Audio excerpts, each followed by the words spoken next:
Child, there is a dog on this road who has a damn death wish. This dog, you see this dog? Keep running in and out of traffic. Sir, please keep your ass over there. The hell?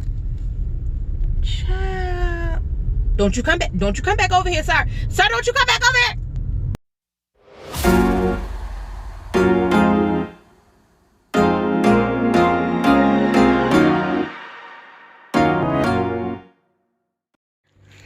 Okay, guys. Trailer Chronicles today. I know it's been a minute. But you see my baby back there? You see how the front of her little sheeting is just hanging off? You see how she looks derelict, like no one loves her? That's not the case.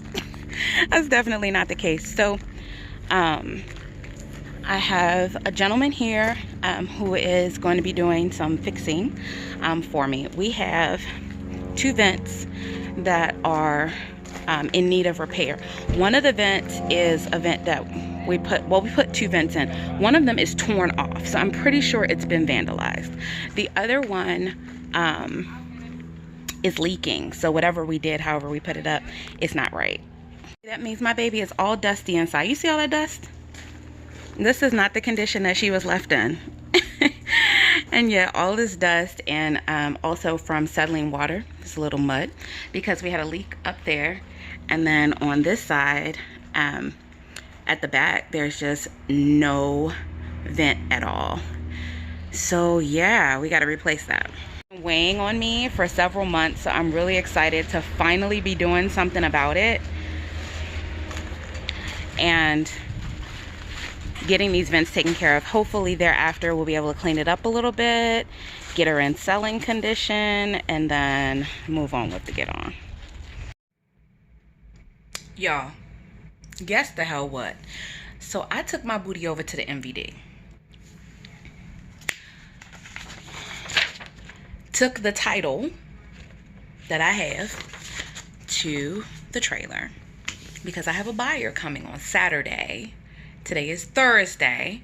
And I was like, you know what, Eve, you never did go ahead and transfer that title into your name. Even though the person who sold it to me said, hey, because this is actually signed off by an RV center, like by a dealer, you don't actually have to put it into your name. Like it can go into anyone's name from the dealer. I don't know anything about the DMV. So I was like, okay, that sounds about right.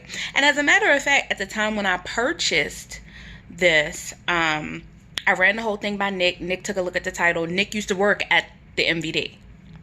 He used to do title work like every day. He was like, no, everything looked like it's in order. Okay, cool. We bought the trailer. This was back in 2020. It is halfway through 20 of the 20 and 2. 2.5 years later, I finally got around to, you saw I was getting the vent work done. I'm ready to go ahead and just have somebody, you know, pick up the project where I left off. I'm obviously not going to finish renovating this trailer anytime soon, and I'm paying for storage on it. So I was like, okay, let me just go ahead and get the title work done, and then hopefully, you know, in the next week, I can have a buyer, because I leave to fly back to St. Croix next Thursday. This lady gonna tell me in the DMV, ma'am, this is not the most recent title. I'm sorry, what? She's like, yeah, the person whose name is on the title on the front, on here, this person,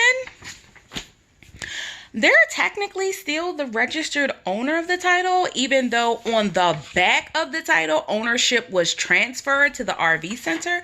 But technically, since the RV center never transferred ownership, she's still the owner of that RV. And so she went and got a duplicate title made on the 15th of this month.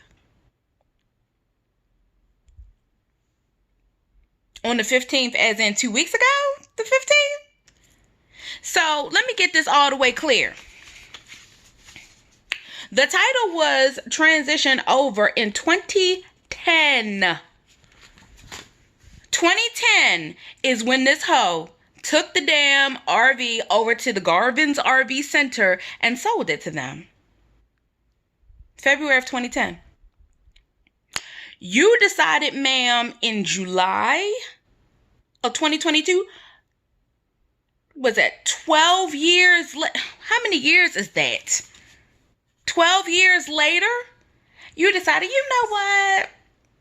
I'm going to go ahead and get that title again. What, you need a little title loan? You need a little collateral? Like, well, I don't understand. Like, for what purpose you would go back 12 years later to get a duplicate title of something that you sold a long time ago? Now, mind you, I didn't even buy it from Garvin's. You are literally 3 owners ago. So there's me as the owner, who apparently don't own shit. The guy who I actually bought it from. And then Garvin's RV Center, who's on the title. And then there's this chick, Chandra. Chandra? Hell is you doing, B? Hell is you doing? So I'm talking to the girl at the MBD, and I'm like, so what do I need to do? Because Chandra clearly does not have possession of said damn RV. Like, I do. And I've had it for 2 years.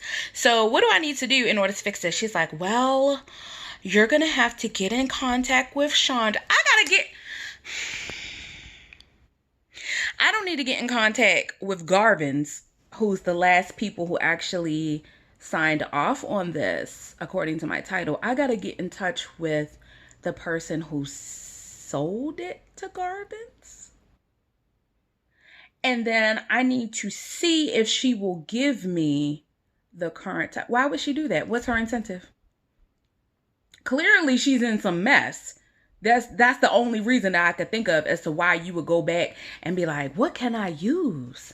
Well, I did. I want to know how she would even know that she had the ability to go back and get a new title done. Like, how is that even legal? I'm just really trying to understand. So she would have had to have gone in there and been like, I need a duplicate title because I don't have my title. She would have gone in there, said that she needed a duplicate title. I guess she would have just showed her ID and shit, and they seen her name in the system. It's like, oh, okay, here's your new title, ma'am. Not even realizing that somebody else had possession of it. I guess you don't have to have possession because they didn't ask me.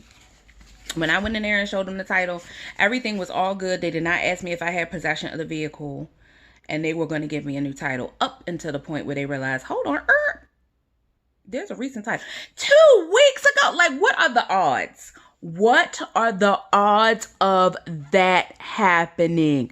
2 weeks ago, you decided to go and get a new title? So the lady is explaining to me this whole bonded title process. If for some reason Chandra asked the side, F you, I'm not giving you anything, which she can, because it's still technically her damn trailer. I don't even understand how that works. If you sold it to Garvin's RV Center, I don't understand how that still belongs to you. Like, the bill of sale alone should invalidate your ability to claim ownership. I just don't get it. So anyway, if for some reason she will not give me this this title, I have to send a certified letter and all this and request the title from her. If she will not, then I have to go through this whole process of basically showing that I have the trailer, having it inspected, they have to do something in their system and charge me like a percentage of what the worth is of it or whatever. And like, I guess it's like creating a title from scratch, basically, which I don't have time to do because I live in the Virgin Islands and I got to fly home on next Thursday. So I'm going to see if I can locate Miss Chandra. Now, this is the coup de grace. This is where it get real dirty and real ugly.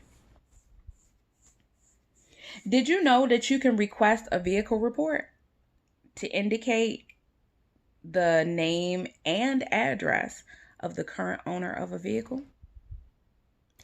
So the lady was like, well, since you got to send a certified letter anyway, I can give you a vehicle report with her info. What? Don't make me pull up on Chandra, because first of all, sis live in Phoenix. Let me look at this address again. Arizona, honey. Don't make me ride. So, I am going to try not to ensue or threaten violence on Chandra for her shenanigans that she's pulling right now. However, I think it is very interesting that you can go to the DMV and you can get the info. Now, with that info, I was able to find her phone number. That's not a difficult search when you know the right websites to go to on the web. I was able to put in her name, put in Phoenix, Arizona. Both her landline and her cell phone popped up, honey. So I will be giving Miss Chandra a call first. Just, a very benign call. Hey, I, went to the DMV and, I have a travel trailer. I'm trying to sell it. And I was, just trying to make sure everything was, in order with the title. And your name popped up as current owner. And I just wanted to, get an idea of how we can resolve this. Like, I'm going to be very benign. I'm not going to do nothing crazy. I'm not going to say nothing crazy to this lady because what I am is black. And what I don't want is jail. That's what we don't do. If for some reason things do not go according to plan or Miss Chandra hangs up the phone or she get belligerent or anything, then I'll go ahead and send the certified letter and let her know, that I'm going to have to start a legal process to get a bonded title. This is crazy. Absolutely crazy. So I just wanted to give y'all that little update, little shenanigan that's going on with the trailer, honey. Like, it is a saga. It is a saga. But hey, this is real life. So, if you ever purchase, a trailer or RV or whatever, I hope this little saga helps you so that you understand what to do, what not to do, what to look for, what to think about, and what could happen.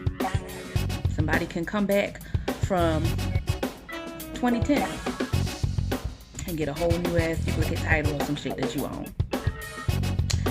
Y'all be blessed. I'm gonna be intentional about getting this whole thing straightened out, and I'll let you know how it goes. Have a great day, y'all.